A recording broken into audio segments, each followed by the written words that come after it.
Thievery is afoot. Not just my thievery, but other thievery as well. Today I am making a top 10 list of the games I am going to steal from my wonderful, wonderful Patreon community. And in fact, you're going to get a second top 10 list about the 10 most popular games that people would steal from other collections. So I'm going to give you my own list of games that I would steal from everybody in my Discord, and then you will hear what they stole from each other. There has been pillaging abound. It's not generosity in there. It's not friendship and giving things away. No, it's thievery, and with thievery we will stand. And so this is an interesting list for me. One, I'm excited to see what the community is going to steal from each other. What are the most sought out after games? The games that you have FOMO that is in somebody else's collection and not in your own collection.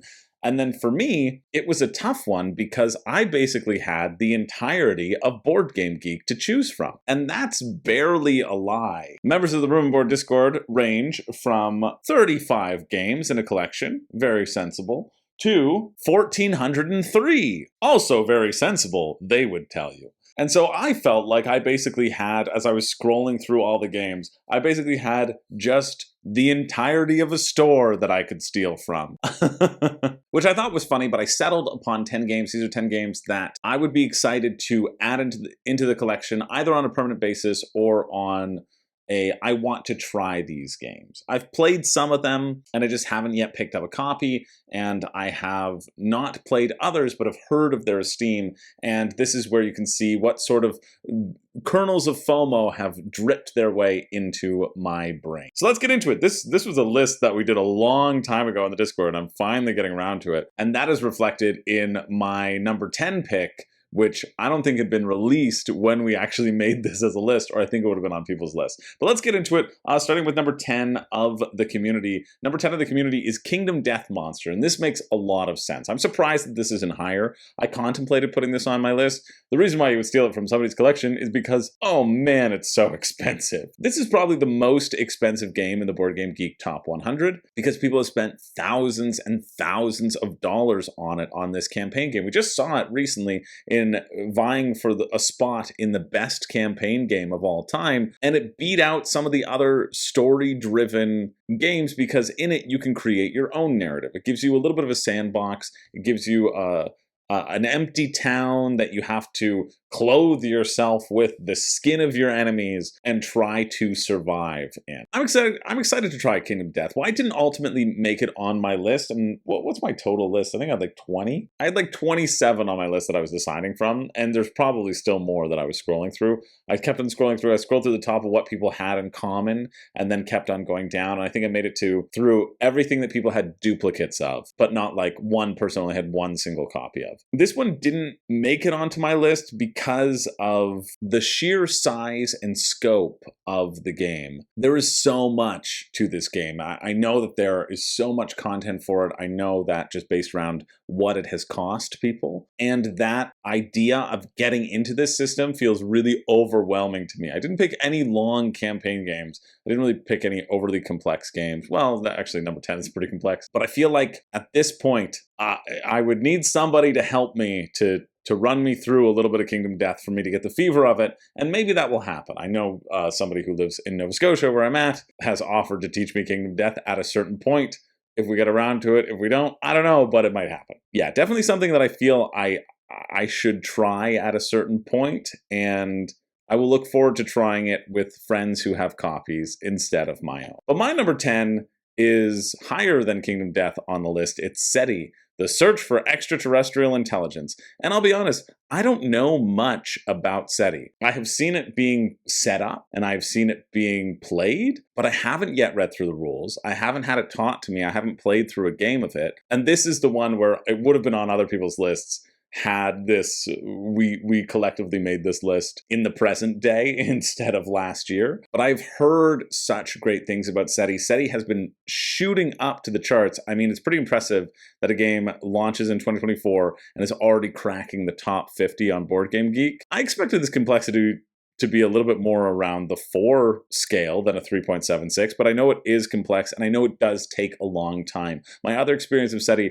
was seeing people set it up at the Level Up Gaming Retreat and play a few rounds, and then me going to sleep and them not sleeping. But I know that there's a bunch of things chaining together. I'm not sure how I would interact with these rondels of things shifting, but I really like that concept of things shifting in the ether and whatever. And so yeah, I've heard that SETI's so good. I know the tournament director at WSBG was even talking about it as well, that it was super fun game, and especially because it's CGE and they've donated copies of Lost Ruins of Arnak, I am hoping that we might have a SETI like Phoenix tournament, an Outer Ring tournament. And if we do manage to get a bunch of copies of SETI, and there happen to be a couple left over, well then it's one that I'm absolutely not stealing from my patrons, but stealing from WSBG so that I can try it out myself. Number 9 in the community list is ARX. Again, a larger campaign that has a campaign element to it, a larger Kickstarter campaign. A lot of these on the communities list have vied for being expensive,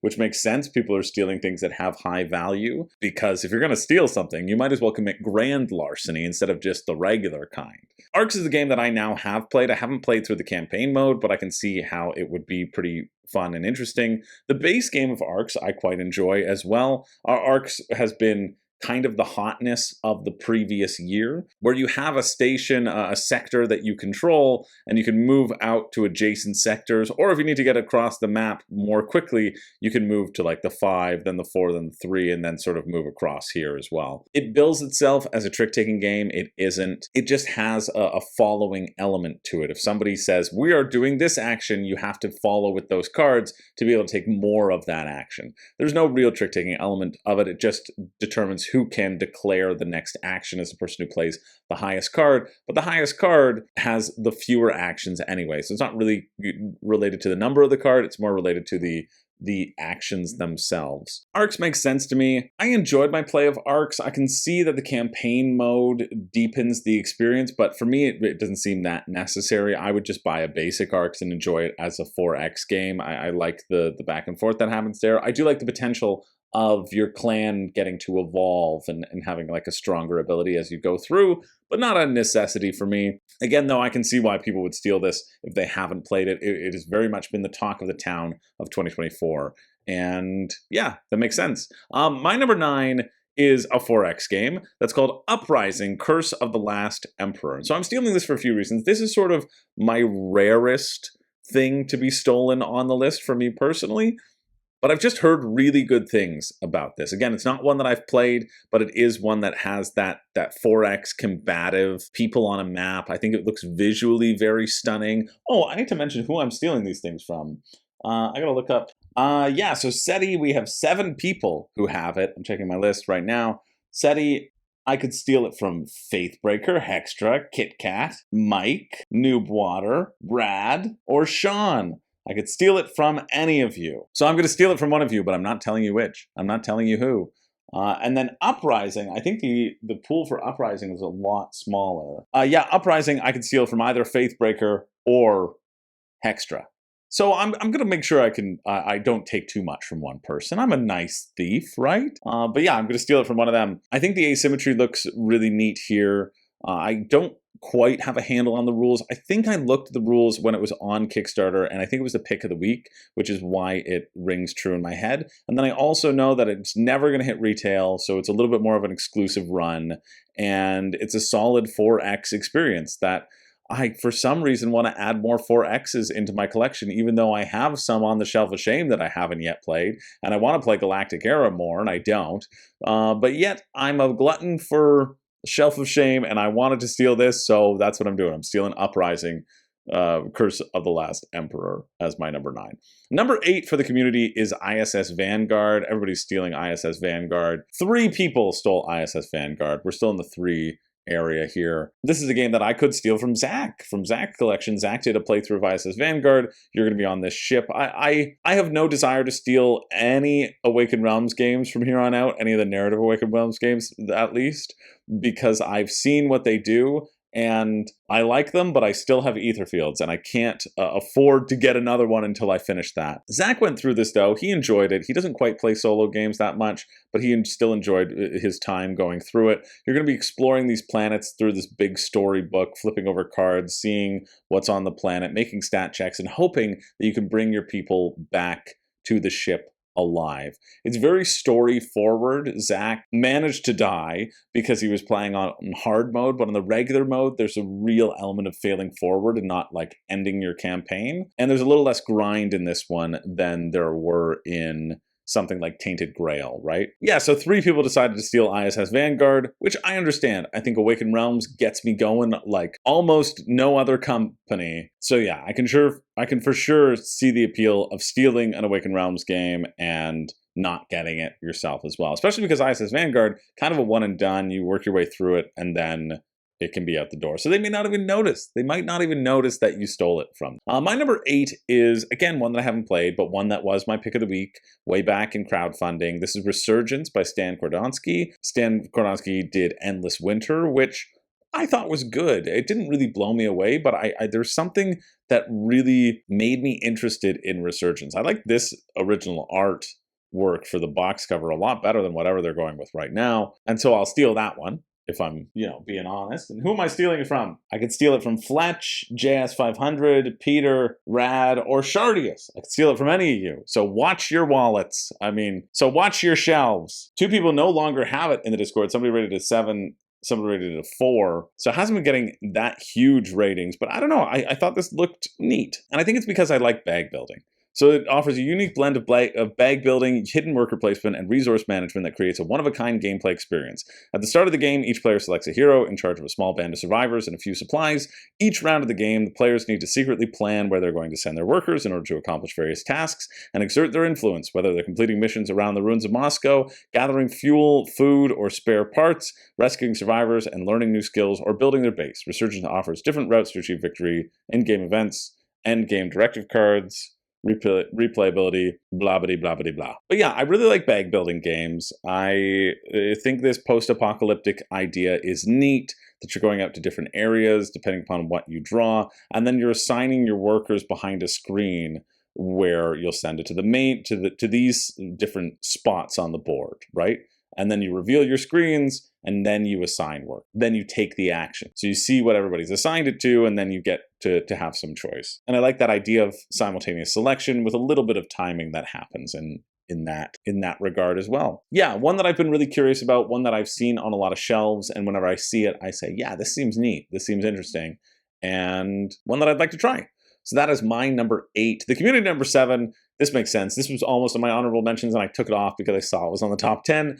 This is Age of Innovation. This is the sequel to Terra Mystica and Gaia Project, well, really Terra Mystica, which is Terra Mystica times 1,000. Gives you new board for Terra Mystica, new factions, but in these factions you can also swap out what the faction abilities are and what different actions on the board are. There's so much swapping out that can happen. It's like they took everything that they learned from Gaia Project, threw it into this, and also upped the variability. Terra Mystica is a great game. I think I'm going to play that this summer. I look forward to it. I hope we get to play it, because I haven't played it in a long time, and Pat has a copy, so I'm excited to play that one with Pat. But just the flexibility and the sheer replayability and crazy replay, crazy game value that you get from this is nuts. I think that there could be no way to give you more variability in a Terra Mystica game than Age of Innovation, and I think that's really neat. So definitely see why so many people stole it. 4 people stole this one. There are a couple games that were above it that were still stolen 3 times,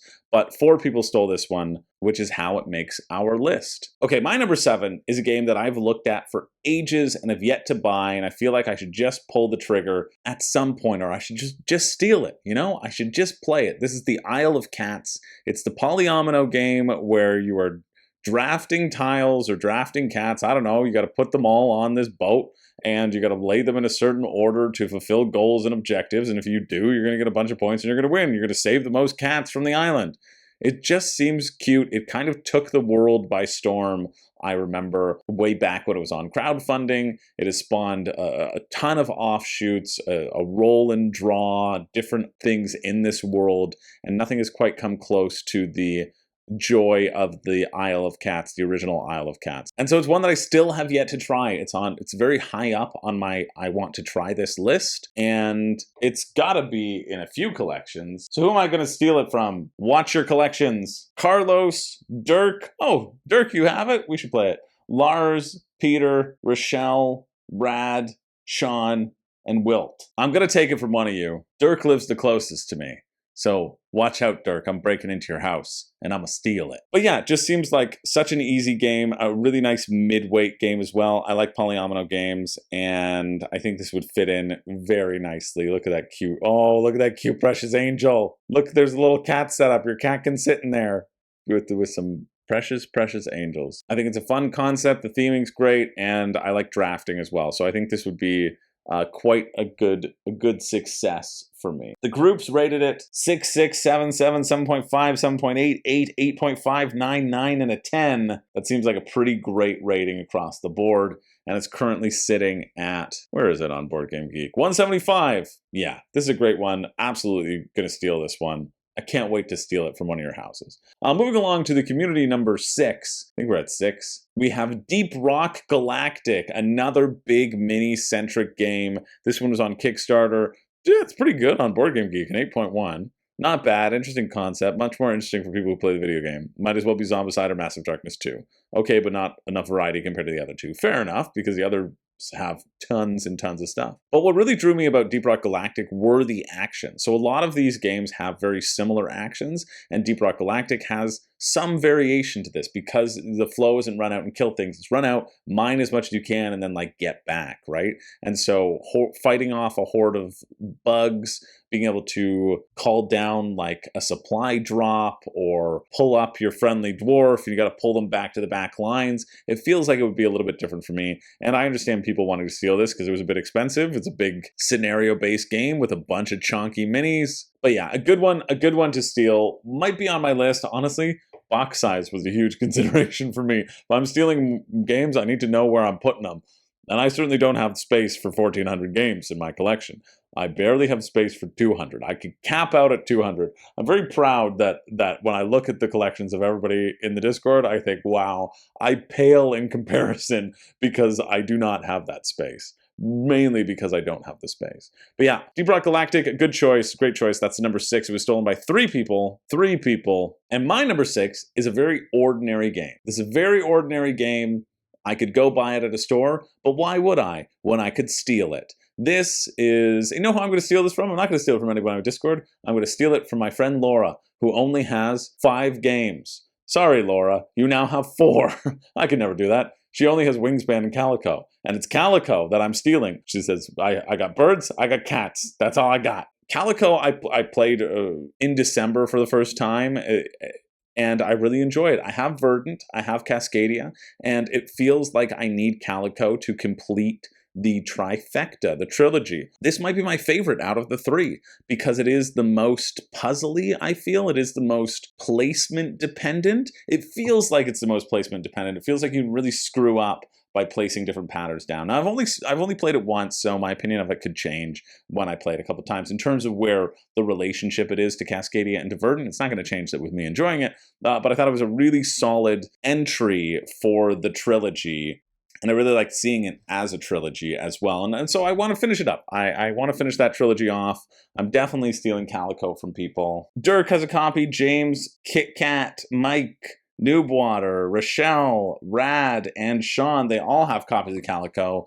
People of esteem, wealth, and taste. This is my number 6. I would enjoy having a copy of this in my collection. I think it would be great to get played, and I think I would reach for it more than Verdant or Cascadia. Now, if that's just because of the newness, I don't know. Currently, I would reach for it more, and I think because it feels tighter. You know, it feels like you can really get screwed over if you don't plan well.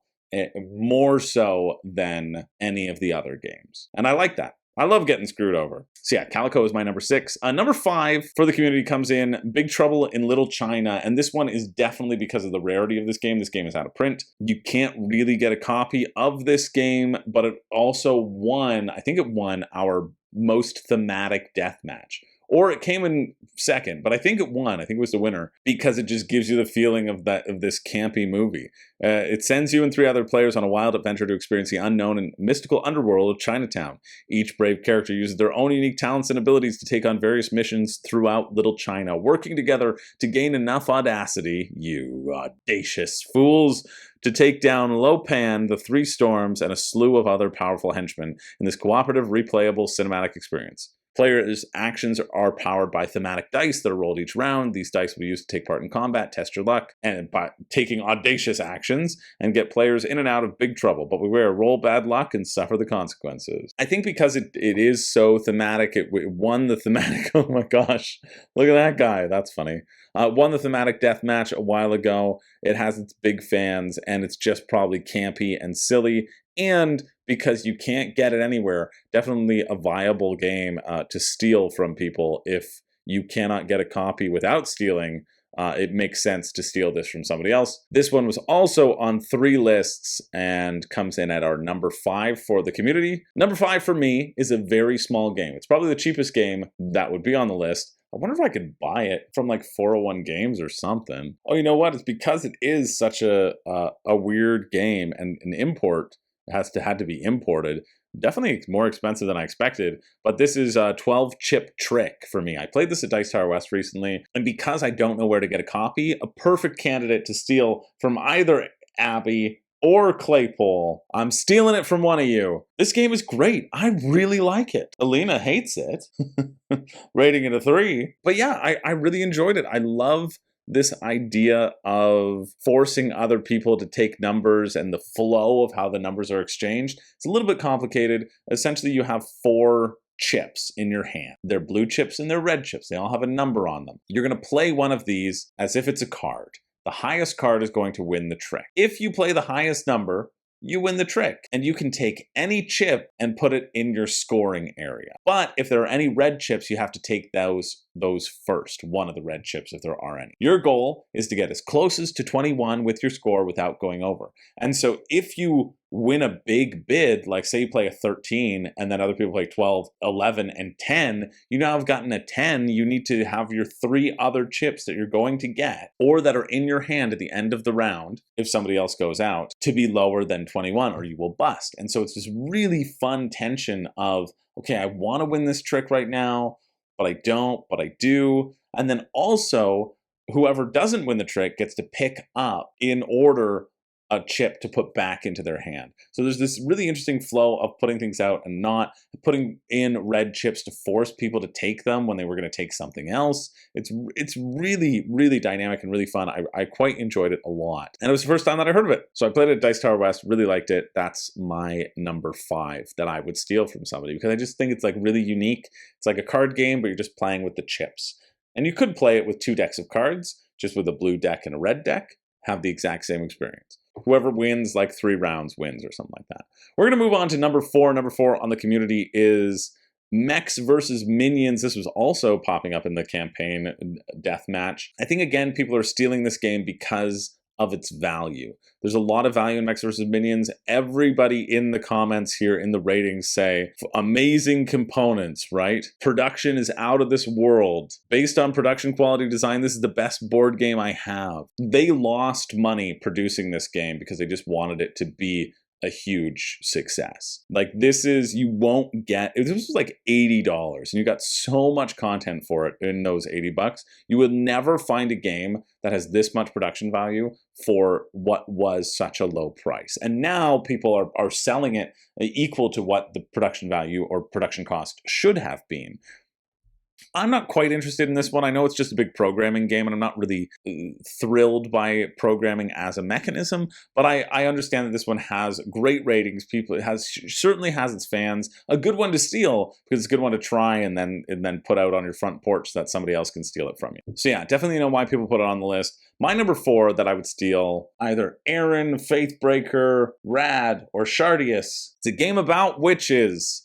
It's Septima by Mind Clash Games. I'm quite surprised that this isn't in the top 1,000. Disappointing random bag and some shortcomings in spell combinations. Played the starter version, I'm not convinced. Yeah, too family themed for gamers, while too long and complex for family players. Yeah, I played the I played a demo of this at Origins. That's my only experience with it. And so also would have played the starter version. But I liked what it was providing. Maybe if I played, more games, it might wear thin for me. We have ratings at a 4, 7, 8.5, and a 9 on our geek group. But yeah, I like the concept. The concept is that you're all simultaneously deciding what action you're going to take, and then you're revealing it. And if you and a friend take the same action, you get to take like a bonus action. You boost each other up.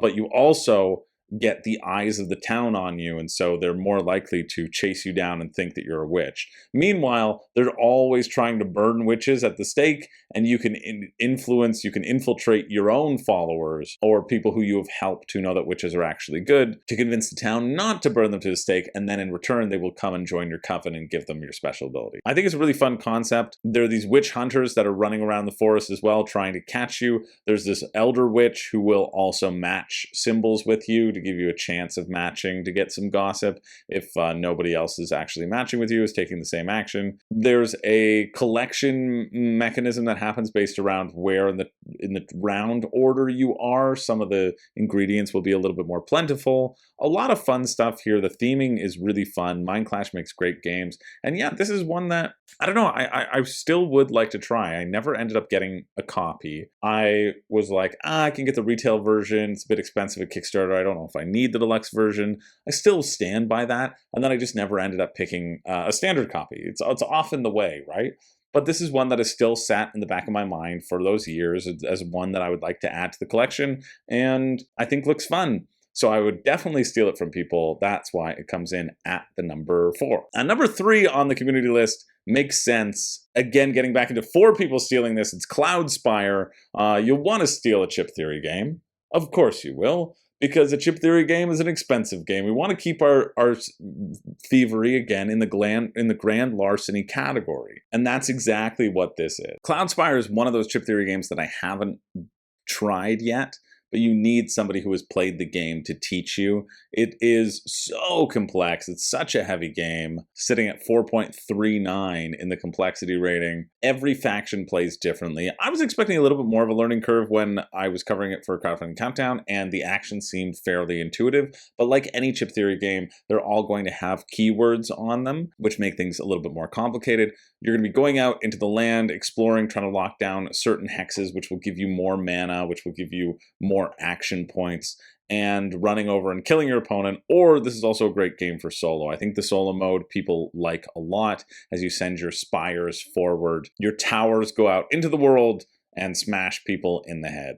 I could contemplate putting Cloudspire on my list. I just don't think it would get the play, right? I think Cloudspire is a game where you need designated people to play with, people who are going to commit to it, to go through it. It will be really increased. The enjoyment will be really increased by multiple plays, especially in multiple plays within quick succession, as well as you try through all the different factions, all the different rule sets. They've added so much content to Cloudspire, and it is a little bit overwhelming, if I'm honest, as it tries to capture this MOBA feel, the multi-online battle arena. I think that's what that stands for. Look at that, multiplayer online battle arena. It's almost like I know something.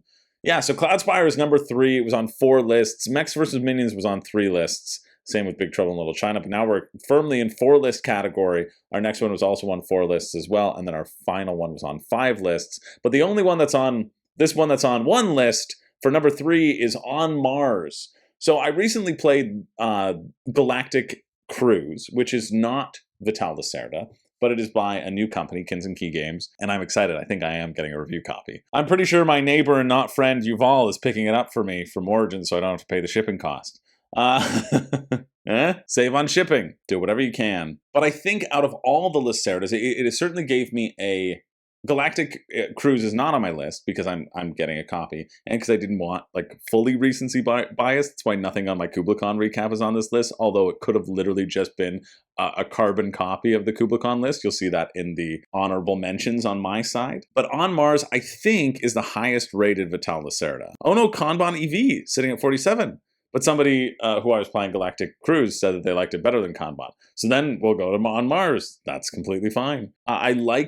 I like the theming of On Mars as well, and I think I've looked into On Mars the most out of all the other Lacerdas as well, and so I have a bit more understanding of how all the different mechanisms incorporate in each other. I like the idea of building up Mars and building up the trees and getting additional oxygen and having that influence your action points and all of those fun things. And so this is, I think, next on my list, or the one out of all the Lacerdas that I'm the most interested in. And I like these chunky games, right? And so even though, you know, this is sitting at a 4.67, which is a higher complexity than Cloudspire, it feels like it would be less complex, or it feels like I have a larger chance of getting it to the table as well. Maybe because I play with a lot of Euro gamers. But yeah, On Mars looks great. Who am I stealing this from? I could steal it from Hextra. I could steal it from JS500. Oh, I'm stealing it from JS500. Yeah, guaranteed. I could steal it from Mike, or I could steal it from Shardius. No, I'm stealing it from JS500.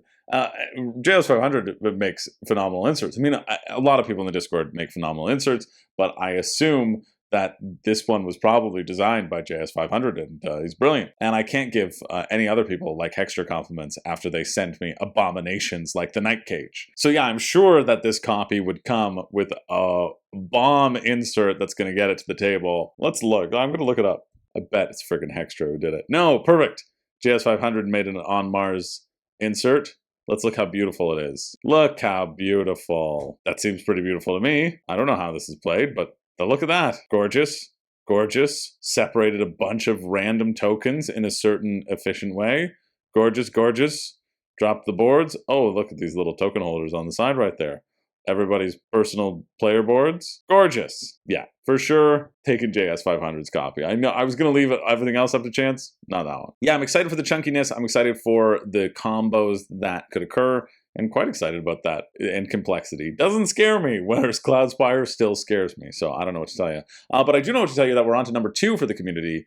Number 2 being the deck building, constructing boss battler, where you stand in a circle and rotate around. Lazy Susan, that bench. It's not Planet Unknown. No, it's Primal the Awakening. Look, there's the Lazy Susan.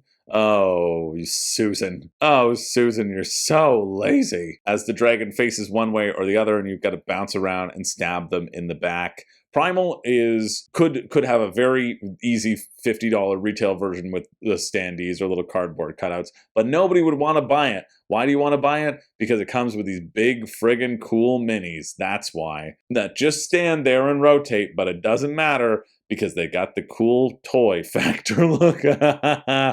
Oh, that's so funny. My son is now obsessed with dinosaur minis. Yeah, it's bigger than your son. The minis in Primal are super fun, and I have heard the gameplay loop is very fun as well. This is one where I definitely want to try. I didn't think that I wanted to add it to my stealing list, although I was potential there, mainly because of its size, really. I don't have much space, and so having something that takes up a lot of size, a lot of space, isn't always the way to go. This was also, people were saying in the comments at the campaign, best campaign game, that they were bummed that Primal wasn't included. The reason it wasn't included, well, because all the games for any deathmatch are suggested by my patrons, and I take the things that people suggest more frequently, and it wasn't suggested enough. But also because people said that in the campaign mode, it's not as significant. You can still play these as scenarios, right? It's not hugely impactful like some other campaigns would be if you just jumped into the middle of it. So yeah, Primal makes sense. It makes sense. 4 people put this on their list. So yeah, it's Primal that takes the number 2 spot, the second most stolen game on the list.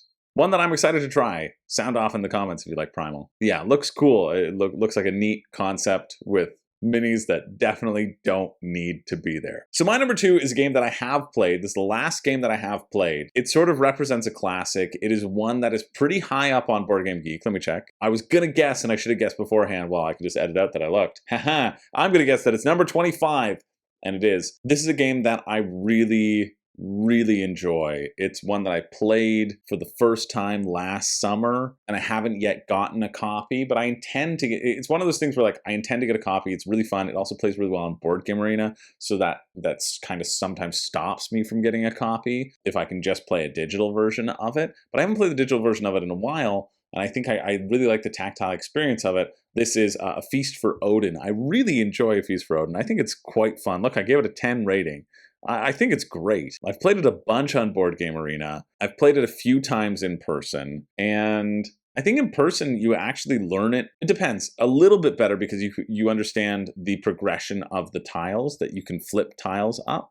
Essentially, if you've never played Feast of Odin, you should play it on Board Game Arena. Everybody's going to have this map, their own board, which you're going to cover up over the course of the game, and all these -1s are points, so you want to cover them out, but you have to start in the bottom corner, moving things out there. You can only put green and blue tokens out there, and they have different placement restrictions, but you can place red and orange tokens in other spots, and also you use those to eat, because you have to feed your people, but it's a lot easier to feed your people than other Uwe Rosenberg games. It's got a great flow to it. The main part of the board is a bit, the main part of the game rather is a bit covered by this board of boats here. I'm sure there's another picture, but we're going to stay with this one, where you can take 1 worker and play any action in the first column, 2 workers to play any action in the second column, 3 to play any in the third column, or 4 to play any in the fourth column, and they get progressively better and better actions as you go forward. You're also going to be vying for these different shapes because they're different shapes than anything else that you can get over here, so it can fit in and walk around other things pretty effectively and give you better placement restrictions as well. You can also take those boats that we saw over here and then go and explore new lands so that you extend your board, potentially getting more negative points, but also giving you more space to put things together and chain things together and get more income and more resources. Anytime you surround something on the board, then during the income phase you get that. It just works. There's just so much fun and so many interesting decisions that you can make. In addition, you get a bunch of random cards that will help you do things in Uwe fashion as well. I have not played with the Norwegians expansion, but this is one of those ones where everybody swears by the Norwegians expansion as well. I think the base game is just great as it is, but let's see who I'm stealing it from, because might as well steal it with the Norwegian expansion, right? If I'm doing the crime, I might as well take the time. Feast for Odin, Aaron, Billy, Cody. Oh, Cody, you've got it. Nice. Griffin and Noobwater, and everyone except Griffin has the Norwegians expansion, which makes sense because I, of course, played it with Griffin. So I'm not going to steal your copy, Griffin. You're safe. You're safe. I'm going to steal it from one of those other people. I don't know what I'm missing in the Norwegians, and I don't really care. I think the game itself is awesome. People were complaining in the Discord that you had to roll a dice for a Euro game. No dice in my Euro games, to which I said, yes, I also hate Castles of Burgundy. But yeah, Feast of Odin, super fun. I really like it. And even just talking about it makes me want to play it again. So we're moving on to the #1 game that my room and board supporters want to steal from each other. This is the #1 game that they can't get enough of, and this makes an absolute heck of a lot of sense to me. In fact, one member ran around and stole all of the copies from everyone, and they made their list this. It was a very simple list of Voidfall, Voidfall, Voidfall, Voidfall, Voidfall, Voidfall, Voidfall, Voidfall, Voidfall, and Bounce Off. But it is Voidfall that makes it to the top of the list. The Void Brethren clan is strong. Huge shout out to Hextra for sending me a copy of Voidfall as well for me to try out so that I could become one of the Void Brethren. And I am a Void Brethren, and this Void Brethren likes the Voidfall as well. It's a great game. It really is. It's super fun. It's another Mind Clash game on the list. It's a very simple game if you think about it. You have 9 cards, and each one of those cards has 3 different actions. When you play a card, you get to take 2 of those actions. Or if you have a bonus token, you can maybe take all 3 of those actions. Then you can't play those actions or play that card again for the remainder of the round. If there's 3 rounds, that's it. Simple. Now it's all the actions that are a little bit more complicated and a lot of iconography that's complicated. Voidfall, when I played it, felt like the most complicated game, and most involved game of doing and exploring and expanding almost nowhere, but still somehow ending up with 200 points, you know? It was one of those games where everything you do feels minute, and then you look at the board and you're like, oh, I have accomplished some things, but have I? I don't know. I have all these points. Where do they come from? Who knows? You're scoring your own individual points over the course of the game, building up your own point engine while also dealing with whatever point engine the game throws at you. There are different scenarios for co-op and competitive. And there are even different scenarios for more aggressive play versus more exploration play and efficiency play. And all of that shakes up the game so much. The standard box is great. You don't need the plastic ships whatsoever. I think the standard box is way better than the Galactic box. I think if you are interested in this game, the standard box is absolutely the way to go. I would not want the ships that are floating around. I really wouldn't. So I'm very, very happy. Who cares? I don't care that I don't have these metal tokens. I'm very happy that I have just the base copy. It feels really great. What is fun too is that these are the triple layer player boards. I do have those. Not fully needed, but definitely fun to use. I really like that every faction has their own tech track as well. And so getting up the tech tracks and moving up as quickly as you can and getting those little bonuses is also very fun. The efficiency and the amount of actions that you want to get in with playing Voidfall is huge, right? And so that's what makes me excited to go back to it again. And it's one of those games that even though it's sitting at a 4.64 complexity, if you've played it once and you have the iconography, you're good, right? I haven't yet played it cooperatively. I've played it competitively, but yeah, it's really good. It's really, really good. And if you like efficiency puzzles, with a side helping of conflict, then Voidfall is one to check out. And the solo mode for Voidfall is definitely one that people have been enjoying. Although more people have been enjoying Captain's Chair recently. I imagine with all the talk of Captain's Chair in the Discord, it makes sense that so many people wanted to see a Voidfall because everybody kept on talking about it. And so everybody wanted to see what all the fuss is about. But the most talked about one recently has been Captain's Chair, and I'm glad that people are enjoying that one. So that's the number one on the community's list. 5 people stole that list. Now I can show you the little bit of the breakdown. We'll go through the honorable mentions as well. 5 people garnered 49 total points on lists. Wow, which means it was almost at the top of every list, getting a total score of 64 points. And that was the number one game that the community wanted to steal. My number one game, and this was a surprise to me, but I think I know why it creeped up this much. Let's see who I'm stealing it from. My number one game is a game I haven't played, but somebody I think it was Rado recently compared it to Everdell. And he said, oh, once you play this game, you're going to throw Everdell in the trash where it belongs. I think he said something along those lines. I can steal this from Faithbreaker, Hextra, Rochelle, Rad, or Sean. It's only been rated 2 times, but it's been rated a 9 and a 9.5. This is a game definitely am excited to try, especially because I think this company is quite good and they keep on getting better. It's Wondrous Creatures. Wondrous Creatures by Bad Comet. They make really well-produced games. You are working with cards and worker placement. The workers, wherever you put them, and what they're touching determines the types of resources that you get, sort of card draw, card placement, other things that you can incorporate into the mix. But yeah, I've heard great things. It looks adorable. The art looks adorable on it. The little meeples that you can ride on other meeples on your dragons, like that's so friggin' fun.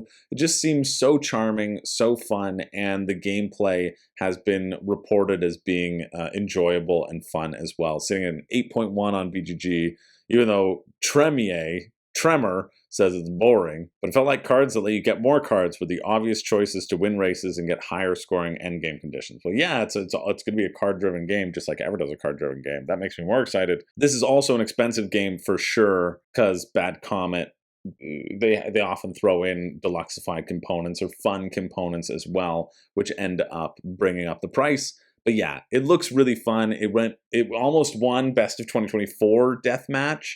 It only came in second to Tidal Blades 2, and I'm much more interested in this one. I think it's really cute. I like that cute vibe because it enables me to bring other gamers to the table a little bit more easily than a heavy space game. You have to kind of really be in board games. And I really like collecting people and turning them into gamers, collecting them and putting them into jars, really, until I'm ready to play with them again, and then popping them out. And so because of that, I really like these themed games that help bring people in, help let people get excited about the game. And this one seems worth getting excited about. Yeah, I'll be looking forward to playing it at some point, and that is once I break into someone's house and steal it. But that's it. That's it for the main lists, and now I'm going to give you a ton. How many extra mentions? 134, 133 honorable mentions, and I'll say if they get a crossover with my own, or if they don't, then I'll talk about my own honorable mentions after this, but I'm just going to run through them right now. Here we go. Frostpunk came in on 3 lists, also expensive. Aeon's Trespass Odyssey, also expensive. That makes sense. Leviathan Wilds, that's interesting. That was up pretty high. Number 3. Anachrony on 3 lists. Crimson Scales, that's the Gloomhaven expansion, on 2. Divinity Original Sin, Death May Die, Rising Sun. Don't take my Rising Sun, but you can play it with me. Heroes of Might and Magic 2, Massive Darkness 2, Kanban EV, Island Something Shiny, The Loop. Now, The Loop is the first one that doesn't cost a lot, but The Loop is also out of print. So again, we're seeing the theme of people being smart with their money. And if you've got an opportunity to steal a game that's very expensive so you don't have to buy it. And then we have Return to Dark Tower, Burn Cycle, Dead Reckoning, Bitoku, Arc Nova. Oh, nice. 2 people don't have Arc Nova yet. Yeah, good one. Agamonia, War of the Ring, Veiled Fate. Steal This Game. I'm surprised that Steal This Game wasn't number 1. I feel like everyone should have just stolen the game because I think that would have been funny. But instead, everybody stole Voidfall. We're now in the 1 category. Everything else was 2. Starting off with War of the Ring was at 1. But these are the number 1s up here. Anything that got a 10 was at the top of somebody's list. Love Letter Batman. Just at the top. Sweet. Keep the heroes out. Inception. Fury of Dracula. Cthulhu Wars, Battlestar Galactica, Arkham Horror TCG, just all of it, the complete collection. A Gentle Rain, then we have Obsession.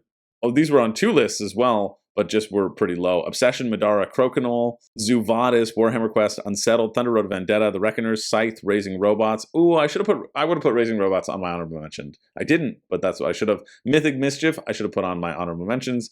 Marvel United, Euthea, Rococo, Project Elite, Wendake, Uprising. I think I saw Uprising. That's what made me put it on here as I was scrolling through. Too Many Bones, Time of Legends, Joan of Arc, The Magnificent. Yeah, that one did look cool. Survive, Escape from Atlantis, My Father's Work, Massive Darkness 2, Kinfire Chronicles. Massive Darkness 2, what was already listed up above. Must have been a duplicate. Kinfire's Chronicles, Detective Club, Defenders of the World, Stars of Icarios. That's another big one. Good call. Witcher Old World, Tinder Blocks, The Manhattan Project, Rurik. Ooh, Rurik's a good one as well. I didn't put that on my list, but I'd steal that. Moon, Ginkgopolis, Ezra and Nehemiah, Dune Imperium Uprising, 12 Chip Trick, yeah. Marvel Zombies, Darwin's Journey. This is the first crossover. Everything else. Oh, The Loop was on my list as well. Took me this long to get to a crossover.